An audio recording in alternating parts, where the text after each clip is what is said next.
नाज़रीन करام, बहुत सारी रोज़ाना खबरें सुनते हैं और ये बताया गया था कि चूंकि इस वक्त महंगाई थी और महंगाई की वजह से हुकूमत में आए और 8 महीनों में पाकिस्तान के साथ क्या कुछ हुआ आपके बिल्कुल सामने है। हमारे पास 5 अरब डॉलर्स रह गए। बैंकों ने अपने तमाम डिपॉजिटर्स को कहा है कि आपने कोई भी इंटरनेशनल ट्रांजैक्शंस करनी है तो हमने हुकूमती रेट पर मुआमलात नहीं करने, बल्कि जो ओपन मार्केट का रेट है उसके मुताबिक करने हैं।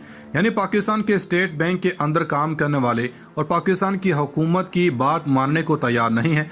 ओपन मार्केट का रेट इस वक्त सरकारी रेट में 38 रुपए का फर्क है और यानी 265 रुपए ओपन मार्केट का रेट है। हुकूमत ने कह दिया है कि हमारे खजाना खाली है, मुल्क बंद होने वाला है। फिर सबको छोड़ देते हैं कि वजीर क्या कह रहे हैं। ख्वाजा आसिफ की जुबानी भी सुन लें। इनका कहना है कि हमारे पास इंपोर्ट करने के लिए पैसे नहीं है। अगर ब्लैकआउट हो जाएगा, सारे पाकिस्तान में ब्लैकआउट हो जाएगा, लेकिन दुकानें भी बंद हो जाएंगी, मार्केटें बंद हो जाएंगी, सब कुछ बंद हो जाएगा। अब इनसे पूछा जाए कि आप तो चलाने आए थे मगर आपने तो सब कुछ बंद कर दिया। अब आपको समझ आ गई है, आपको जो तजुर्बाकारों ने जो तजुर्बा किया है वो कितना महंगा पड़ा है। अब अगली खबर सुन लें। वो तो फरमा रहे हैं कि हमारे पास पैसे नहीं है, सब कुछ बंद हो जाएगा। सूरत-ए-हाल सुन लें। पीडीएम ने ताकतवरों के सामने जो डिमांड्स रख दी हैं, पहली डिमांड यह है कि इमरान खान को हर सूरत में गिरफ्तार करें। वो कहते हैं कि हम अगर गिरफ्तार करेंगे तो वो बहुत बड़ा लीडर बन जाएगा, यानी इनकी पॉपुलैरिटी बढ़ जाएगी। वो कहते हैं किसी इदारे के जरिए गिरफ्तार करें। और दूसरा वो कहते हैं कि जिद है कि हर कीमत पर पंजाब हुकूमत दी जाए। अब पंजाब हुकूमत जो दी जाए, इसके बाद सूरत-ए-हाल है कि पंजाब हुकूमत देने के हवाले से इमरान खान आपको खबर दी थी कि तहरीक इंसाफ गैर जिम्मेदाराना बातें ना करे, हमें एतमाद का वोट लेने की जरूरत नहीं है, हम इस गवर्नर का खत मान लें तो हम गवर्नर की बात को तस्लीम कर लेंगे। मगर इमरान खान इनसे 2 कदम आगे चल रहे हैं। खबर दे रहे हैं कि रात को पीटीआई की लीडरशिप के साथ इमरान खान का इजलास हुआ। इमरान खान को पता है कि इनकी गिरफ्तारी होनी है। इमरान खान के लिए पंजाब हुकूमत इररेलीवेंट है। हाँ, ये ज़रूर होगा कि बहुत सारे किरदार बेनकाब हो जाएंगे। क्या मोमना वहीद और कई लोग बेनकाब हो गए। बिलाल वड़ायच मिल चुके हैं। 2 मजीद अरकान के साथ बातचीत चल रही है। यानी वोट्स का इशू नहीं है, वोट पूरे कर भी लेगी। लेकिन मसला कुछ और है कि इमरान खान इस पूरे सिस्टम को एक्सपोज कर रहा है और इस सिस्टम में वो बुनियादी तौर पर इस वक्त नंगा हो चुका है। ये इस वक्त मजमूई तौर पर सूरत-ए-हाल है। अगली खबर सुन लें कि इनकी जिद और अना इम्पोर्टियों की मुल्क को किस कदर खराब कर रही है और इमरान खान क्या खेल रहे हैं। चौधरी परवेज इलाही जो दरमियान में खेल रहे हैं, इसका इमरान खान के पास प्लान क्या है। तो चलें, ऐसा नहीं हो सकता तो हम 2 सूबों में इलेक्शन फोर्स करवा सकते हैं। रात को पाकिस्तान तहरीक इंसाफ के चेयरमैन ने यह आगाह कर दिया कि ये निकलें, असम्बली तहलील हो या ना हो, हम हर सूरत असम्बलियों से निकल जाएंगे, हम इस्तीफे देंगे और इसके बाद हर सूरत इलेक्शन होगा। और रही बात इस्टेब्लिशमेंट और इमरान खान के हवाले से, इस बात की तस्दीक शेख रशीद ने की है। असम्बली तहलील हो या ना हो, इमरान खान असम्बली तहलील करेंगे और अगर ना हुई तो इमरान खान अपने खिलाड़ियों समेत असम्बलियों से निकल जाएं। हो सकता है कि कुछ अरकान 2 नंबरी करें कि हम इमरान खान के साथ नहीं हैं, कोई बात नहीं, ये सब एक्सपोज हो जाएंगे। शेख रशीद खुद कह रहे हैं कि इमरान खान का मौजूदा इस्टेब्लिशमेंट से कोई ताल्लुक नहीं है। आज फवाद चौधरी ने आर्मी चीफ को अहम मुकाम पर खड़ा कर दिया।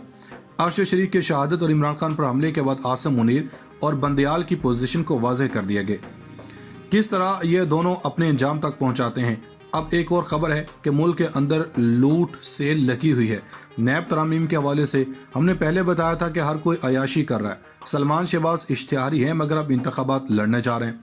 खबर यह है कि 10 जनवरी को 3 रुकनी बेंच नैब तरामीम की समाअत करेगा और इमरान खान के वकील दलाल मुकम्मल कर चुके हैं। इस वक्त श्रीलंका दिवालिया हो चुका है। श्रीलंका ने अपने मुल्क में बलदियाती इलेक्शन करवाने का ऐलान कर दिया है, मगर हमारे मुल्क में नहीं हो सकता क्योंकि इमरान खान इस वक्त मुकाबले में है। अब कराची में बलदियाती इंतखाबात नहीं होने दिए जा रहे। एमक्यूएम की दरख्वास्त पर समाअत हुई। पहले इन्होंने कहा कि पुरानी वोटर्स लिस्टों पर इलेक्शन नहीं होना चाहिए। चीफ इलेक्शन कमिश्नर ने कहा कि एमक्यूएम के दरख्वास्त पर इलेक्शन नहीं किया जा सकता। फैसला महफूज कर लिया, 15 जनवरी को इलेक्शन होना है। इसहाक डार इतना अरसा इश्तिहारी रहे, जब वो वापस आ गए हैं तो खबर यह आई है कि इन्होंने इलेक्शन कमीशन ने इनका फैसला सुनाने का फैसला कर लिया और इनकी नशिस्त खाली है या नहीं पता नहीं, ये अवाम को बेवकूफ़ समझते हैं।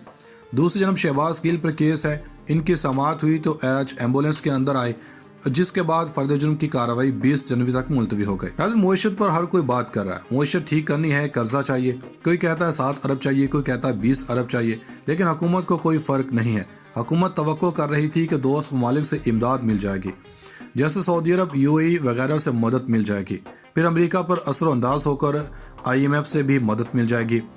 मगर हम आज एक और ख़बर दे रहे हैं कि बावजूद इसहाक डार के दावों के बावजूद इस बात के इनको बड़ी उम्मीद थी पैसे मिलने की। सऊदी अरब ने और दूसरे दो दोस्त ममालिक ने कहा कि पाकिस्तान को पैसे सिर्फ उसी सूरत में दिए जाएंगे जब आगे का मंजर क्लियर होगा, स्टेबिलिटी की तरफ पाकिस्तान जाएगा। और ये बड़ी अहम बात थी। आपको पता है कि जनरल सैयद आसिम मुनीर जो पाकिस्तान के फौज के नए सरबराह हैं, सऊदी अरब के दौरे पर हैं। आला हुकाम से इनकी मुलाकातें हुई हैं। फिर यूएई की एक ट्रिप भी है जो हमें इतलात मिली है कि बहुत बड़ी रिक्वेस्ट थी कि पाकिस्तान को पैसे दे दें, क्योंकि हमारे पास फॉरेन एक्सचेंज रिजर्व हैं वो बहुत कम हो गए हैं। सिर्फ 3 हफ्ते का इंपोर्ट बिल हमारे पास है। टोटल अमाउंट स्टेट बैंक के पास 11 अरब डॉलर था, लेकिन इनमें से 5 अरब डॉलर होकर कमर्शियल बैंकों के हैं और बाकी पैसे वो हैं जो हम इस्तेमाल नहीं कर सकते। सऊदी अरब के पैसे हैं, ये सिर्फ हमारे अकाउंट में रखे गए ताकि इन्वेस्टर का इत्मीनान बहाल रहे, लेकिन इन पैसों को इस्तेमाल करने की इजाज़त नहीं है। इसाक डार आए तो इन्होंने बड़े नए दावे किए, वादे किए और बड़ी इन्होंने कहा कि मैं ये कर दूंगा, वो कर दूंगा। फिर इन्होंने कहा कि जो इस्लाहात लेकर आया हूँ, जो पैसे चाहिए वो सऊदी अरब यूएई से मिल जाएंगे। माजी में बाजवा ये किरदार अदा करते रहे। अब यूएई और सऊदी अरब के साथ बात चल रही है, मगर वहाँ से जो इतलात हैं वो पैसा देने के लिए तैयार हैं। वो कहते हैं कि सिर्फ मुल्क में स्टेबिलिटी होनी चाहिए। अगर आप ऐसी हुकूमत को अवाम पर मुसल्लत रखते हैं जिसकी रूट्स अवाम में नहीं है, तो फिर इसको कोई भी मुल्क पैसा देने के लिए तैयार नहीं होगा। मुआशरत पर हर कोई बात कर रहा है, मुआशरत ठीक करनी है, कर्जा चाहिए। कोई कहता है 7 अरब चाहिए, कोई कहता है 20 अरब चाहिए, लेकिन हुकूमत को कोई फ़र्क नहीं है। हुकूमत तवक्को कर रही थी कि दोस्त ममालिक से इमदाद मिल जाएगी, जैसे सऊदी अरब, यूएई वगैरह से मदद मिल जाएगी। फिर अमेरिका पर असरअंदाज होकर IMF से भी मदद मिल जाएगी। मगर हम आज एक और ख़बर दे रहे हैं कि बावजूद इसाक डार के दावों के बावजूद इस बात के इनको बड़ी उम्मीद थी पैसे मिलने की। सऊदी अरब ने और दूसरे दो दोस्त ममालिक ने कहा कि पाकिस्तान को पैसे सिर्फ उसी सूरत में दिए जाएंगे जब आगे का मंजर क्लियर होगा, स्टेबिलिटी की तरफ पाकिस्तान जाएगा। और ये बड़ी अहम बात थी। आपको पता है कि जनरल सैयद आसिम मुनीर जो पाकिस्तान के फौज के नए सरबराह हैं, सऊदी अरब के दौरे पर हैं। आला हुकाम से इनकी मुलाकातें हुई हैं। फिर यूएई की एक ट्रिप भी है जो हमें इतलात मिली है कि बहुत बड़ी रिक्वेस्ट थी कि पाकिस्तान को पैसे दे दें, क्योंकि हमारे पास फॉरेन एक्सचेंज रिजर्व हैं वो बहुत कम हो गए हैं। सिर्फ 3 हफ्ते का इंपोर्ट बिल हमारे पास है। टोटल अमाउंट स्टेट बैंक के पास 11 अरब डॉलर था, लेकिन इनमें से 5 अरब डॉलर होकर कमर्शियल बैंकों के हैं और बाकी पैसे वो हैं जो हम इस्तेमाल नहीं कर सकते। सऊदी अरब के पैसे हैं, ये सिर्फ हमारे अकाउंट में रखे गए ताकि इन्वेस्टर का इत्मीनान बहाल रहे, लेकिन इन पैसों को इस्तेमाल करने की इजाज़त नहीं है। इसाक डार आए तो इन्होंने बड़े नए दावे किए, वादे किए और बड़ी इन्होंने कहा कि मैं ये कर दूंगा, वो कर दूंगा। फिर इन्होंने कहा कि जो इस्लाहात लेकर आया हूँ, जो पैसे चाहिए वो सऊदी अरब यूएई से मिल जाएंगे। माजी में बाजवा ये किरदार अदा करते रहे। अब यूएई और सऊदी अरब के साथ बात चल रही है, मगर वहाँ से जो इतलात हैं वो पैसा देने के लिए तैयार हैं। वो कहते हैं कि सिर्फ मुल्क में स्टेबिलिटी होनी चाहिए। अगर आप ऐसी हुकूमत को अवाम पर मुसल्लत रखते हैं जिसकी रूट्स अवाम में नहीं है, तो फिर इसको कोई भी मुल्क पैसा देने के लिए तैयार नहीं होगा।